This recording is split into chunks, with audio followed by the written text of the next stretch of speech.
বাবাও আটকাই গেল গুনার কারণে, মাও আটকাই গেল গুনার কারণে, জান্নাত পাওয়ার কোনো সুযোগ। এবার তাদেরকে ফেরেশতারা জাহান্নামে নিয়ে যাচ্ছে। হঠাৎ করে একজন ফেরেশতা এসে বলে, দাঁড়াও, তাদেরকে দাঁড় করাও। তাদের হিসাব পাল্টাই গিয়েছে, তাদের রায় চেঞ্জ হয়েছে।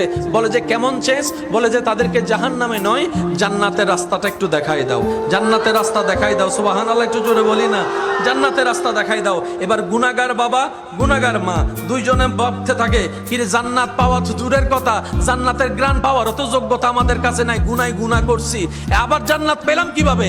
আল্লাহর তো কোনো হিকমত তো নিশ্চয় আছে। এবার জান্নাতের দরজায় দাঁড়ায় দেখে ছোট্ট একটা বাচ্চা দাঁড়ায় আছে। এবার সে জিজ্ঞেস করে, বলে যে তুমি কে? বলে যে বাবা আমারে চিনো নাই, আমাকে চিনো নাই। সুবহানাল্লাহ, আওয়াজ আসতেছে না? আমাকে চিনো নাই? বাবা মা বলে যে না, আমি তো তোমাকে চিনছি না, তুমি কে?